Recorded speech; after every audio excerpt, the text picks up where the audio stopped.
this is Artie and Marissa, and you are listening to the podcast Birth Yourself Brave.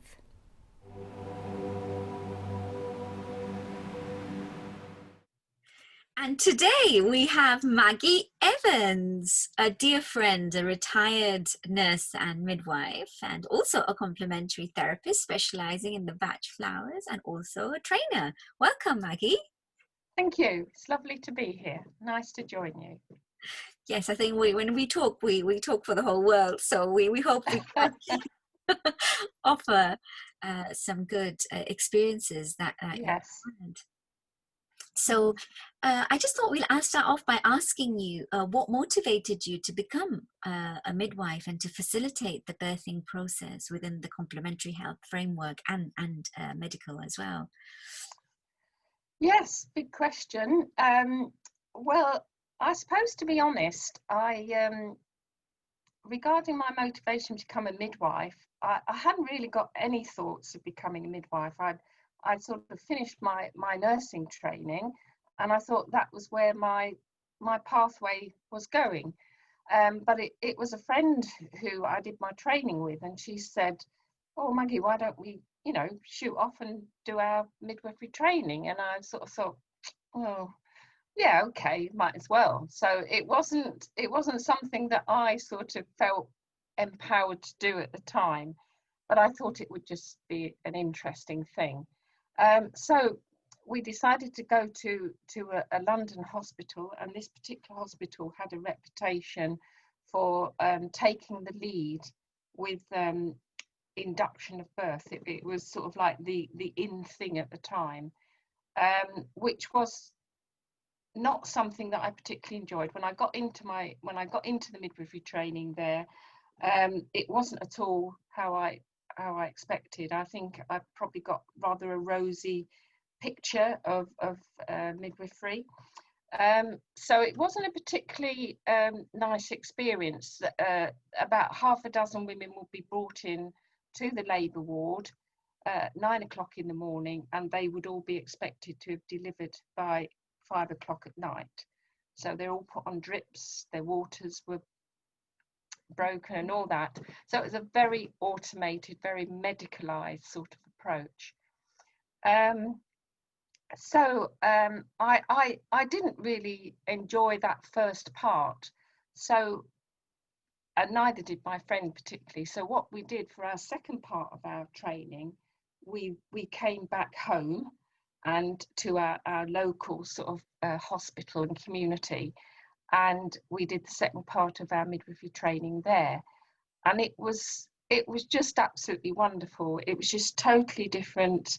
And when I went on to the community, we used to do 3 months on the community with a midwife mentor, and she was just amazing. She just completely transformed my sort of experience of midwifery. Everything was very women-centered, and obviously we did quite a lot of home births and things like that. It was just totally amazing. So from that time, I knew I had that passion from that experience. And for some reason, our community manager, she took a liking to my friend and I, and she wanted us to continue working in the community. Excuse me. When we finished our training, which wasn't the normal, excuse me.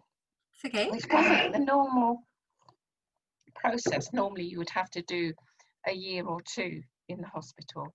But anyway, she managed it, and we then, at a very early age, were midwifery sisters in the community. That's brilliant. Yeah. So in a way, that lovely mentor, she helped you birth yourself brave in the whole process of, like, going from such a medicalized environment to this nurturing, and it's just, you were so comfortable and welcomed, and in a way you were kind of you were harnessed to be able to be the person that you are today as well. Yes. You can really tell how you feel about that. Yes, and I think it's one of those things where, if I had the decision to either, no, I don't want to carry on at that halfway point. I don't really like this.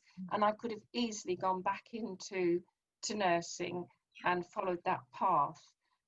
But you know, maybe if I hadn't been for my friend, she wouldn't have talked me into doing it. So, you know, we have to be thankful for the people that we have in our life as well, you know, that allow us to grow as we should do. Yeah. Definitely. And you've been also like doing training courses. Of course, you train in terms of the whole level 1, 2, and 3 batch flower remedies. Yes. But Yeah. you specialize within maternity as well. So that's quite, if that experience wouldn't have taken place, you may have still continued as a midwife, but it would have been a very different journey. It would have been, most definitely. Yes, absolutely. I mean, obviously, we weren't into complementary therapies back then. Yeah. But I realised the importance of allowing birth just to happen, you know, just to keep it natural was the best way, rather than the medicalised. I mean, obviously, we have to realise that not everybody can give birth naturally, and sometimes we do need medical intervention. But on the whole, I do believe if we can stick with, you know, the natural birthing process, then in the main, that helps women to get through this and be empowered by the whole experience. Definitely. I think it's all about empowering. It's all about giving in terms of birth and even fertility issues. Actually, when you're in a crossroad in your life, it's power that's taken away from you. So just to give that power back, or that realization. But what I hear from what you're saying, it seems that you're going with a natural flow of birth. What resonates with me is this whole terminology of like being a holistic midwife. Anything you would like to add? Did you consider yourself, when you were working in that kind of overall holistic kind of approach? Yes, it was always, I think, from that experience of my second part of my training, and then going on to work it within the community, because that is where you see things in the raw. You see, you get a relationship with the woman. It's not just about the birth, it's about that whole pregnancy, birth and postnatal experience. And I was in the fortunate position that I could follow women all the way through that process. So from that, yes, I think I established myself as a holistic midwife.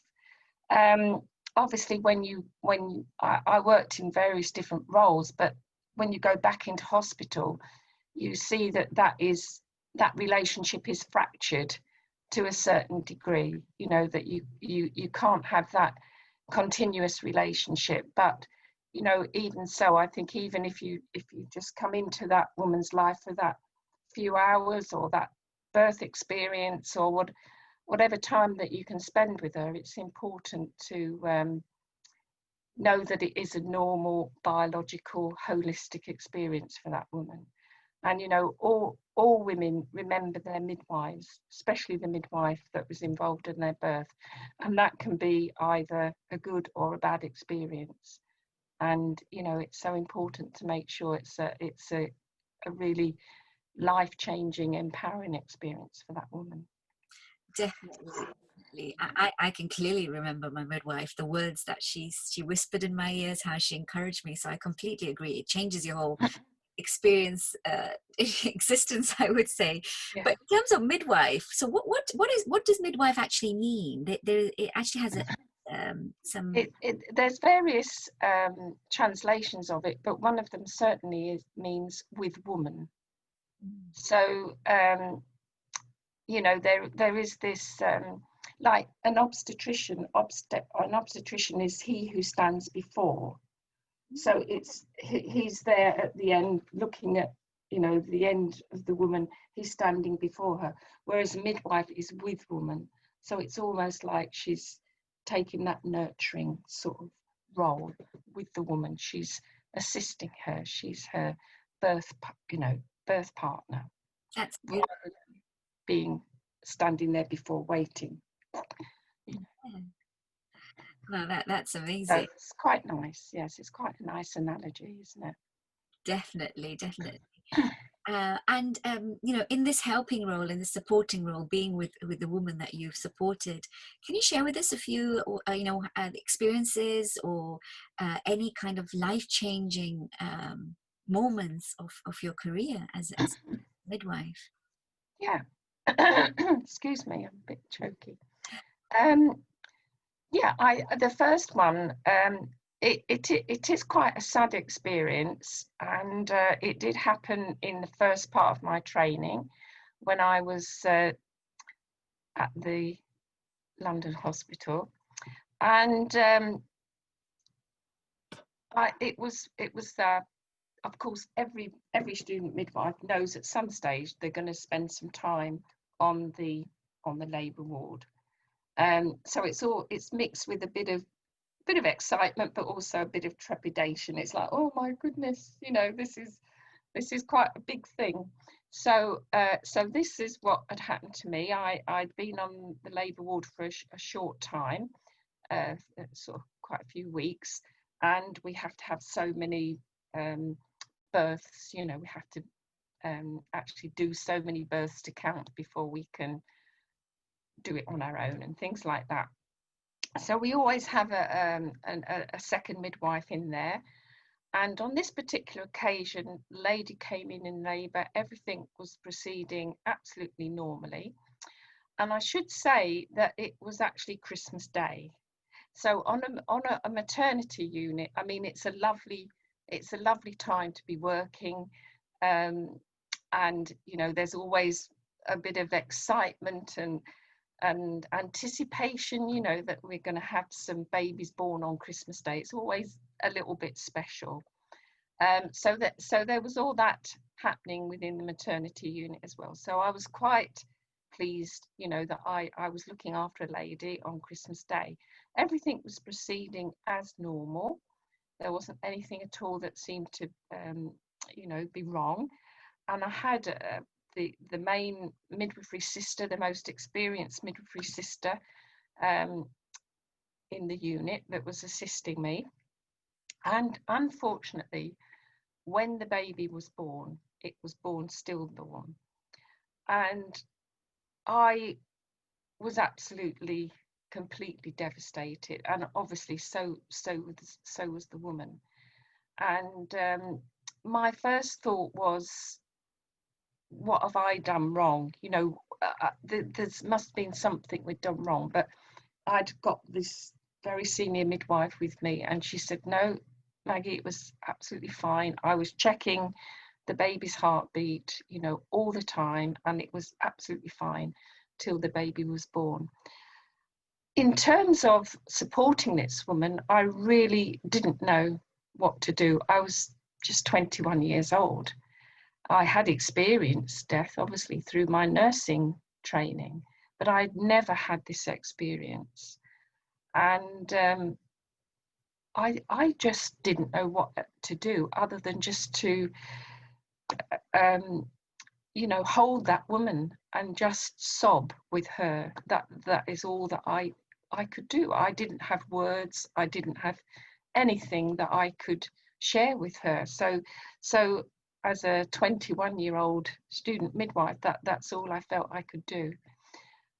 So that had a really massive life-changing effect on me, you know, that I felt a loss for her, and I felt a loss for my inadequacy in not being able to support her. It was found out that actually this baby had very major internal abnormalities, and the baby would not have been able to support birth outside the womb. So in a way, that was a kind of that kind of helped, because that took away that guilt that I felt. And of course, I never saw that lady again after she, you know, she left the maternity unit. So that was the first experience, I suppose, that was quite life-changing for me. Thank you, Maggie. And I think it's really important to highlight that sometimes you being in such a authoritarian and in such a nurturing role, having all the knowledge of nursing as well as midwifery, sometimes words are unable to heal those wounds.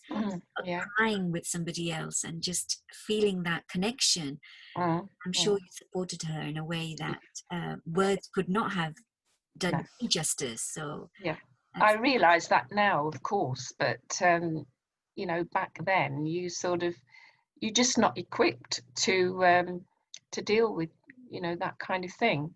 I mean, fortunately, the sister was amazing. She you know, she did give me a lot of support afterwards, so that was great.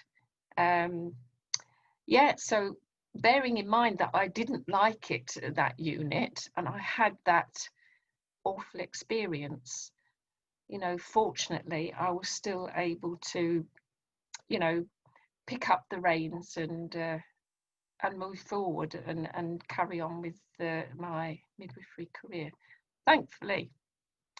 Yeah. So yeah. Is there another one as well that you were going to mention to us, I think? Yeah, there is another one, and I suppose this one is about not being judgmental. I suppose that was the main lesson of this particular experience.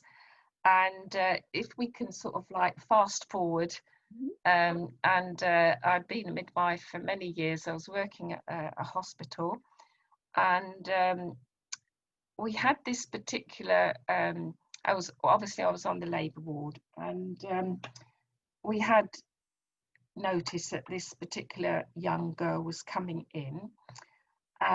She was just 14 years old. So when I looked at the notes, and there was a lot of discussion about who was going to look after her, and you know, it could be a really difficult situation. She's only very young, you know, she'd probably end up with a cesarean section and all this sort of thing. And when I looked in her notes, you know, there was lots of question marks and about her background, and she didn't want to disclose who the father was, and all sorts of things, which, you know, kind of just colour your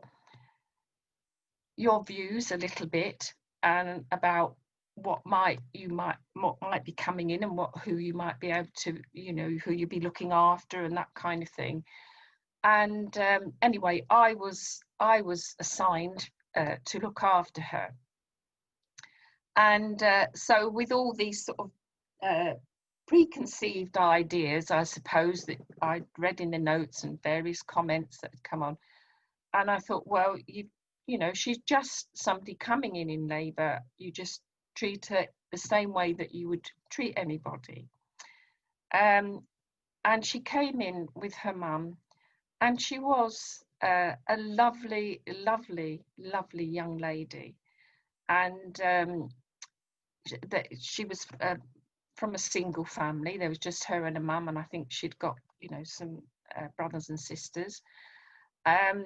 So I didn't mention anything about, you know, who the father was or anything like that. I thought, no, just leave it as it is. And she was the most amazing person. She had such a lot of strength, and her ability to cope with her contractions and things like that. She'd never been to antenatal classes, but she just seemed to naturally be able to deal with it. And I kind of got quite absorbed into her whole sort of being, you know, in labour. It was just totally amazing. And her mum was lovely. She was supporting her all the way through. And she had a completely natural birth, and so overjoyed with the baby. And, you know, her mum took photographs of us, and I've still got the photograph of me and her when, you know, she just after birth. And so what I learned from that was, you know, that it's so important, you know, not to be judgmental. We don't know what people's story is. We don't know what they might have been going through. But I think what she showed me was that it was her real true grit that got her through that, despite all the dispersions from, you know, maybe the doctors and the midwives and things like that. And I just felt very honoured to have, you know, been the midwife there to support her. So that was just an amazing experience, and one again that taught me a lot about not being judgmental. I love that. I love what you said about the whole experience of her. In a way, she, you know, in her tender age, she empowered you while you empowered her, and it was like a threesome with her mum and the whole support network. And yeah, with the judgment, I think with where we are at now with the pandemic and with whenever we are listening, judgment is one of those qualities that we're compelled to judge, isn't it? And if we're able to kind of come out of the situation, we'll perform much better. Much better, yeah. So in terms of this like whole theme of birthing yourself brave, you know, there's a lot of issues that we're all going through: emotional upheaval, trauma, setbacks, and you've seen so many wonderful experiences and not so wonderful experiences of birthing. What kind of last few words can you give? Any advice how any individuals that are going through these setbacks, how can they birth themselves brave? I think, you know, that life is our greatest teacher, and you know, no matter what situations we find ourselves in, no matter what life throws at us, you know, there are lessons for us to help us to grow. So it's up to us to, you know, obviously we have to go through the experience. We can't bail out of that. But, you know, afterwards we should really try and reflect, you know, learn from what that experience is teaching us. And I always say, you know, we need to turn things around, turn them upside down if necessary, to search what there is that we need to learn from that experience, you know, what we need to absorb and assimilate. And once we do that, you know, then we can see that, you know, perhaps the wisdom that is there, the lessons that we need to learn. And I do think that helps to empower us, and, you know, we become a better person. I think, you know, there's that old saying, isn't there? No matter what life throws at you, it will never throw at you more than what you can cope with. And I do believe that's true. You know, that as a result of our experiences, we do become a better person. So, you know, that empowers us then to learn from our experience and move on and seek more out of life. You know. Definitely, especially with our system, with what we both, you know, that's how we met each other as well, and through the batch flower remedies and the batch philosophy. There is so much inspiration that we can take from this philosophy and these teachings to birth ourselves brave, to turn that around, to get back into that emotional equipoise, because sometimes it's not the physical symptoms that really need balancing, it's more our emotional body.